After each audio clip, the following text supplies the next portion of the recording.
ဟုတ်ကဲ့ဟာဝယ်လာတဲ့ပြည်ကြီးကအများကြီးပါလားဟာ哦，毛衣，谁拿着他的阿里搞你啦？我吹呢啦，吹呢咱呢，吹呢咱呢。好嘅好嘅。毛衣，我的钱中啊，顶俺路的那嘛，我行我我没洗嘞，他叫顶俺来没弄俺木啦。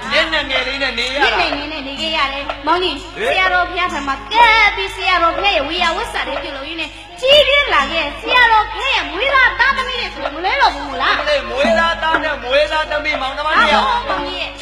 我嘛阿哥的也没洗，配没洗嘞，钱嘛。俺也钱嘛，下路片啊你了，嘿，他的米的吃完你吃啊，你这两个妈个为啥没配？好嘅哈。你担心没有那心哟？好嘅你。你两边嘛阿爷呢，你家呢，你努刚为路上路，我的下路片啊是人比美，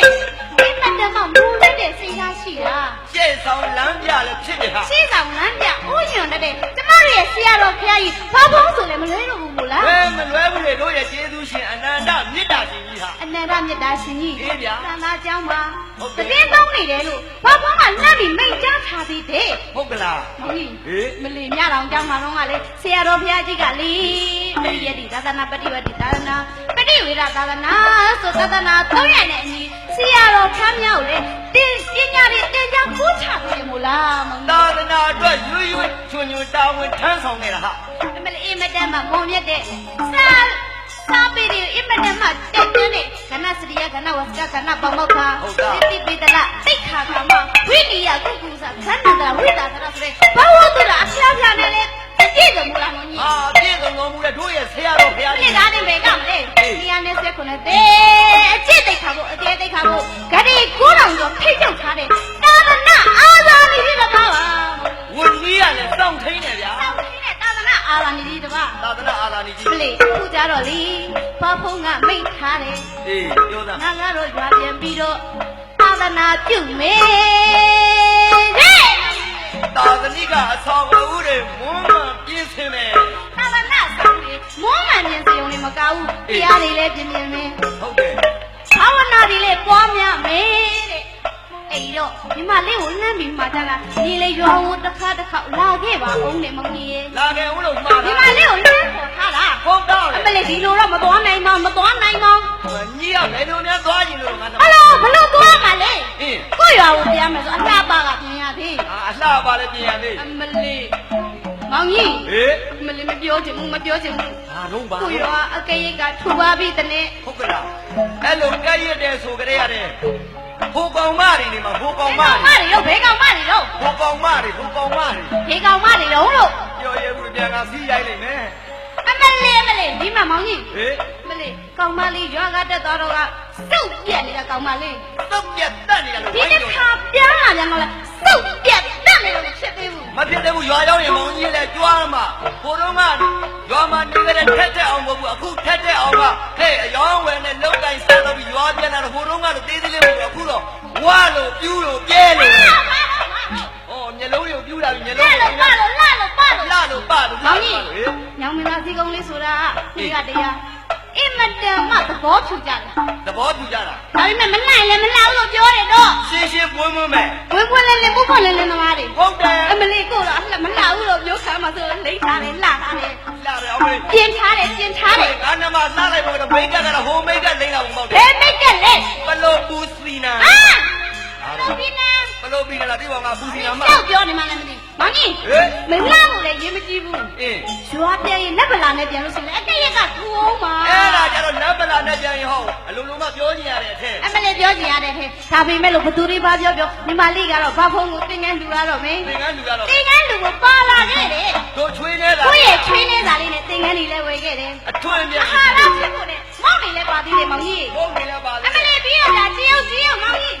စီးတွေလည်းပါသေးတယ် ဆဲဘူးတော့စုံလို့ပါလား မလေးပါကိုယ့်ရဲ့ချွေးနေတာနဲ့တင်ငန်းလူရှင်မကြီးလည်းဖြစ်ချင်သေးတယ် သင်္ကန်းလူရှင်မကြီးလည်းဖြစ်တော့မယ် မောင်ကြီး ဟေး ပြောအောင်မင်း ဘာတို့ဟာ တင်ငန်းလူရှင်မကြီးဖြစ်ဖို့တော့အင်မတန်မှခေးရနေ ဟုတ်တယ်ဟာ ဆရာတော်ဖျားကိုသင်္ကန်းတစ်ခုလှူလိုက်လို့ရှိရင်လေဈေးကြီးအဆူလူရလို့အမတက်မှမုံမြတ်တယ်လို့ဆရာတော်ဖျားဒီလိုလဲမိတ်မှုသေးတယ်မောင် ဘ ကြီး လို့ကိုမင်းကြားဘူးတာပဲဟာညီမလေးရဲ့ မောင်ကြီး ဟေး ဘလို့မိတ်ထားတယ်မှတ်လဲ ဘလို့မိတ်တော့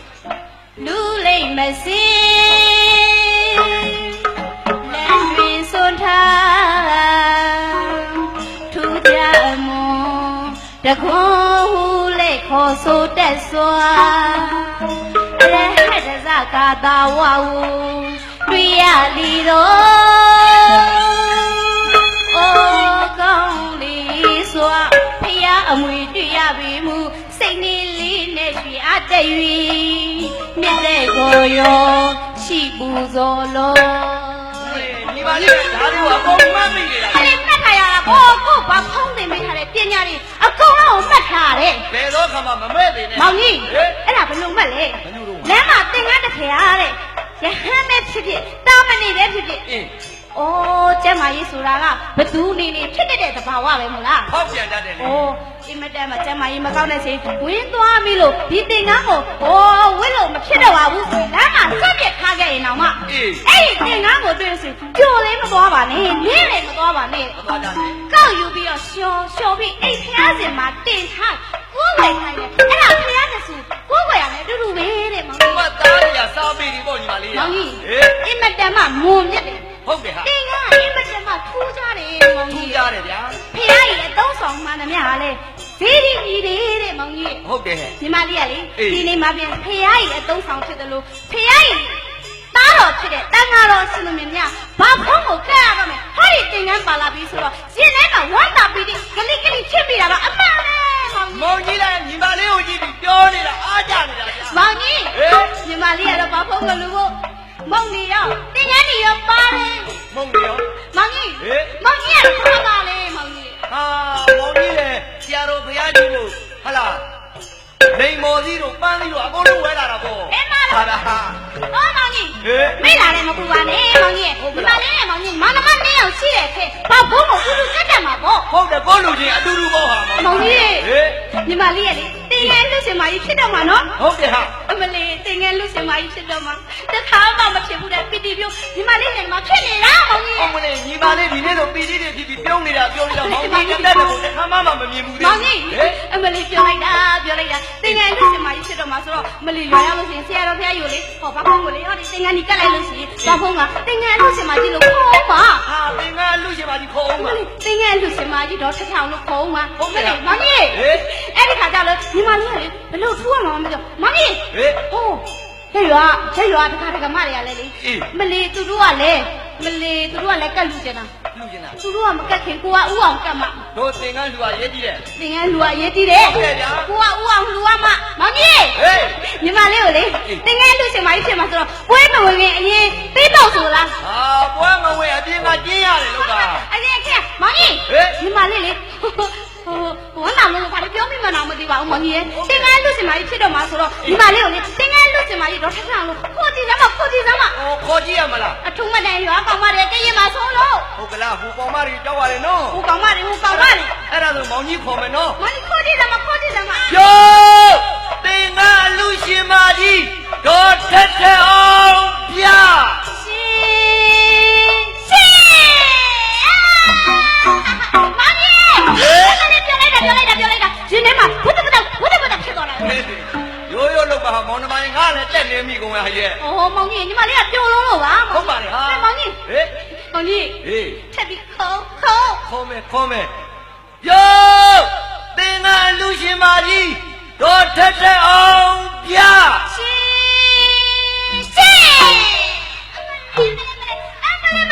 ပြိုလိုက်တာမောင်ကြီးမောင်ကြီး ဟေး ခေါ် နင်ကားသာအခေါ်ခိုင်းငါဖင်ကပဲတွေတောင်ထွက်ကုန်တော့မှာ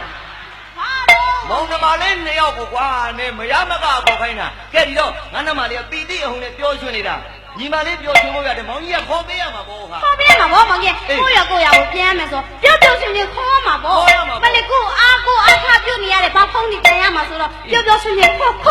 တို့မောင်နှမ2ယောက်ရွာထဲရောက်တဲ့ခါကျတော့ညီမလေးရဲ့ရှိရသင်္ကန်းမန်းကြီးကိုခေါင်းပေါ်ရွက်သွားရောမောင်ကြီးကနေပြီးတော့ဟောပြောသင်္ကန်းအလူရှင်မကြီးတော့ထက်တဲ့အောင်ပြလို့အတန်နေကြတော့ရွာထဲကတန်တော်နဲ့ထွက်ကြည့်ကြမှာ ညီမလေးတို့ထွက်ပြီးကြည့်ကြအောင်ပါ ဟုတ်ကဲ့ မောင်ကြီး ဟေး ကျွန်တော်တို့ထွက်ကြည့်မှာဆိုညီမလေးကလေ ဟုတ်လေဘာလို့လဲငါနဲ့ရှူးတယ်နေ ညီမလေးကရှက်တယ်ပြောတာ ချက်တယ်ပြောက မောင်ကြီး ဟေး ခေါ် ဟုတ်မယ်ကို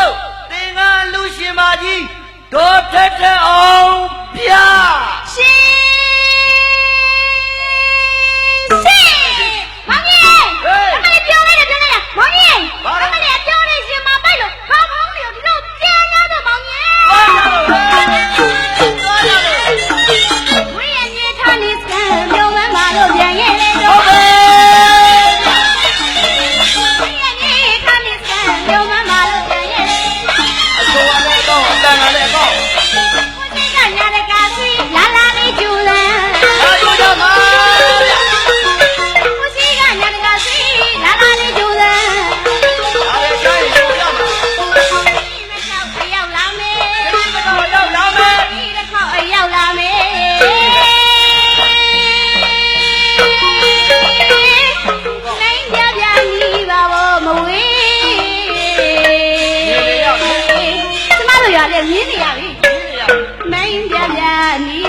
မဝေး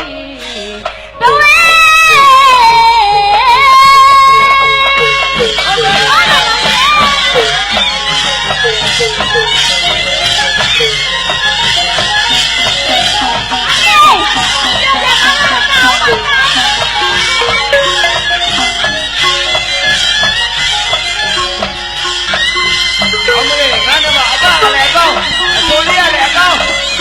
ရုပ်လေးကတော့မောင်ကြီးတော့မလောက်ဘူးလားရုပ်လေးကလည်းထိုး